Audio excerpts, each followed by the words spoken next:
ಮತ್ತು ಇವ್ರಿಗೂ ಕೂಡ ಭಾಳ ದೀರ್ಘಕಾಲದ ಸಹಕಾರಿ ಅವರು, ಭಾಳ ವರ್ಷಗಳ ಅನುಭವ ಇದೆ.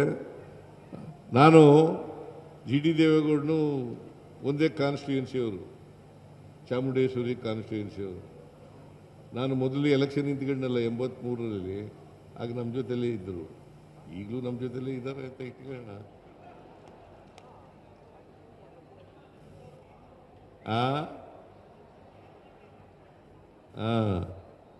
2006ವರೆಗೂ ಜೊತೆಲಿ ಇದ್ದರು. ಆಮೇಲೆ ಬೇರೆ ಆದರು,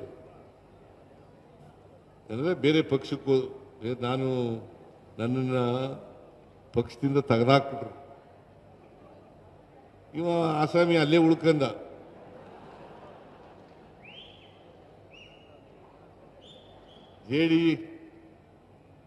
ಜೆಡಿಎಸ್ನಿಂದ ನನ್ನ ತೆಗೆದಾಕ್ಬಿಟ್ರು. ಇವನು ದೇವೇಗೌಡ ಅಲ್ಲೇ ಉಳ್ಕೊಂಡ. ನಾನು ತೆಗೆದಾಕಿದ ಮೇಲೆ ಏನು ಮಾಡೋದು? ತೆಗೆದಾಕಿದ ಮೇಲೆ ಅಹಿಂದ ಸಂಘಟನೆ ಪ್ರಾರಂಭ ಮಾಡಿದೆ. ಅಹಿಂದ ಅಂತಂದ್ರೇನು? ಅಲ್ಪಸಂಖ್ಯಾತರು, ಹಿಂದುಳಿದವರು, ದಲಿತರು, ಸಮಾಜದಲ್ಲಿರ್ತಕ್ಕಂಥ ತಳ ಸಮುದಾಯಗಳು, ಇವ್ರನ್ನ ಸಂಘಟನೆ ಮಾಡ್ತಾ ಇರುವಾಗ ಕಾಂಗ್ರೆಸ್ನಿಂದ ಕರೆ ಬಂತು ನನಗೆ. ಕಾಂಗ್ರೆಸ್ನಿಂದ ಕರೆ ಬಂತು, ಕಾಂಗ್ರೆಸ್ ಸೇರ್ಕೊಳ್ಳಿ ಅಂತೇಳಿ ಕರೆ ಬಂತು. ಕಾಂಗ್ರೆಸ್ ಸೇರಿದೆ. ಕಾಂಗ್ರೆಸ್ ನೇರಿ ನಾನು ಯಾವುದೇ ಪಕ್ಷದಲ್ಲಿದ್ದರೂ, ಜನತಾ ಪಾರ್ಟಿ, ಜನತಾದಳ, ಕಾಂಗ್ರೆಸ್, ಬೇರೆ ಪಕ್ಷಗಳಿಗೆ ಹೋಗಿಲ್ಲ. ಲೋಕದಳ, ಅದೇ ಲೋಕದಳ ಆಗಿತ್ತು. ಲೋಕದಳದಿಂದಲೇ MLA ಆದದ್ದು ನಾನು 83ರಲ್ಲಿ. ಲೋಕದಳ, ಜನತಾ ಪಾರ್ಟಿ ಎಲ್ಲ ಒಡೆದು ಲೋಕದಳ, JDU ಇವೆಲ್ಲ, ಜನತಾದಳ ಇವೆಲ್ಲ ಆದಮೇಲೆ ನಾನು ಲೋಕದಳಕ್ಕೂ ಹೋಗಿದ್ದೆ. RSS BJPಯವರು ಇದ್ದರು ಜನತಾ ಪಾರ್ಟಿ ಆದಾಗ.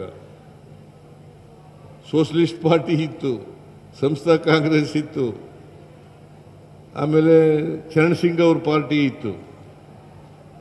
ನಾನು ಲೋಕದಳಕ್ಕೆ ಹೋದೆ. ಯಾಕೆಂದರೆ ನಾನು ಫಾಲೋ ಮಾಡ್ತಾ ಇದ್ದದ್ದು ಜಾರ್ಜ್ ಫರ್ನಾಂಡಿಸ್ ಅವರನ್ನು.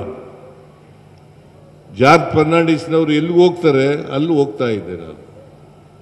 ಸೊ ಹಾಗಾಗಿ, ಯಾಕೆಂದರೆ ಅವರು ಸೋಷಲಿಸ್ಟ್ ನಾಯಕರು ಜಾರ್ಜ್ ಫರ್ನಾಂಡಿಸ್ ಅವರು. ನಾನು ಸೋಷಲಿಸ್ಟ್ ಪಾರ್ಟಿಗೆ ರಾಜಕಾರಣ ಪ್ರಾರಂಭ ಮಾಡೋದಕ್ಕಿಂತ ಮುಂಚಿತವಾಗಿ ಸೋಷಲಿಸ್ಟ್ ಪಾರ್ಟಿ ಸಮಾಜವಾದಿ ಯುವಜನ ಸಭಾ ಮೆಂಬರ್ ಆಗಿದ್ದೆ. ಹಾಗಾಗಿ ಜನತಾ ಪಾರ್ಟಿಗೆಲ್ಲ ಸೇರ್ಕೊಂಡ ಮೇಲೆ ಜನತಾ ಪಾರ್ಟಿ ಆಯಿತು.